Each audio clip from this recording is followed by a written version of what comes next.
All right, ladies and gentlemen, we are here. I just finished 2 coats of Duratec. It's a 50 to 50 mix. So you do 50% whatever the gel coat is. In this case, I did 12 ounces. So I added 12 ounces of the Duratec. Man, I cannot talk about this stuff enough about how beautiful it lays. But it has an additive in it that makes it air dry. And because of that fact, I've never used Gelcoat before, and when people say this stuff goes off and kicks off quick, they're not joking. I might have had 10 minutes before it started gumming up, and there are spots in here that you're gonna see that I'll bring you guys in for a close-up. Okay, I wanna show you guys. I know that I don't have my mic hooked up right now, but you can see this texture, you know, that's there. But I'm telling you, you put your hand on there, it's like it's been, the texture of it is just, oh man, it's smooth. That Duratec that stuff is awesome. It just would be better if I knew what the crap I was doing and had done this before. But man, and you can even see up here how smooth it is. I mean, it is just beautiful. But man, in a spray form, holy crap, this stuff would be awesome. The tipping method is very hard because essentially when it starts out, it's like milk. That's what the mixture of the two. It's very thin. So it's very watery, and it's like, man, I'm gonna have to apply this stuff all freaking day because it's not sticking. And this is just one coat here, and you can see that it didn't really do anything. But as that time goes on, it starts drying and starts thickening up. And so as soon as it starts getting to where it's getting really good application, unfortunately, that's when it's starting to kick the worst. And you are running on seconds, not even minutes. So the first application I did not catch on video because I have a GoPro. I hate GoPros. GoPros suck. They decide to do whatever they want to do whenever they want to do it. So that really pissed me off. So I missed that first coat. The second coat I caught with my other phone. That I'm probably in the way, but I mean, I tried to do what I could in the time. I mean, it's like once you mix this stuff, you better get going.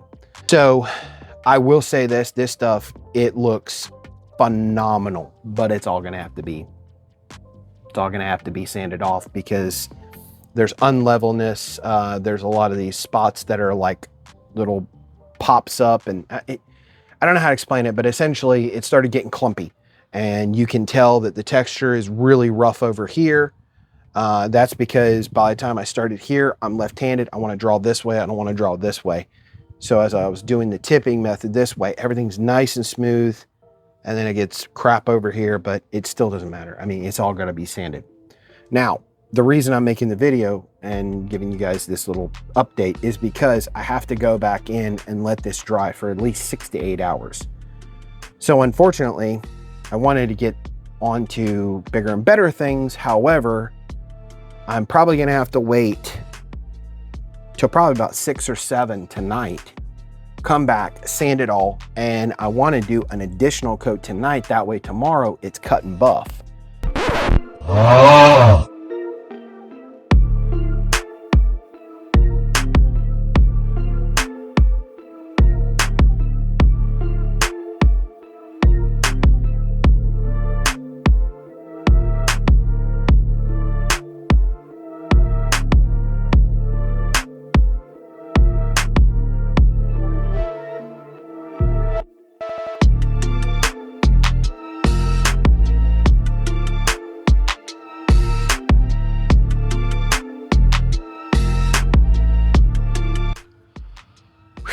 All right, guys. So after an hour of sanding,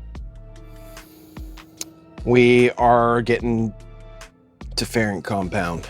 So there's not really, I literally cut it in half. I'm going to show you guys an up close view. I mean, it feels beautiful, but unfortunately, there's going to have to just be more put on. I'm not really upset about it. I'm just kind of like, dang it, man. It goes on. even more. So this next time it's just going to be just straight gel coat. I might do one layer of non and then one layer with, so a laminating and a finishing. And I'm only using that terminology because that's what's used for actual fiberglass resin, which is not what this is. But yeah, so you know, I need to do the wings anyways into this edge, and I might as well sand that out. That's going to take forever. But this took a lot of time to get from this texture down to a flat solid piece. Did not take, it took forever. Let's just put it that way. Then I had my orbital sander that just decided that it was going to go, my DA, it decided it was going to go south. And for whatever reason, I got to pick up a new one of those. I've been using this orbital sander, but it's battery operated, man. That just, it's no go, not compared to my DA. When my DA is working properly, I can really hog out some serious amount of material. Besides that, guys, that's pretty much it. I don't know what else to cover here. So with that, sorry to call it so short and make such a crappy video, but it is what it is.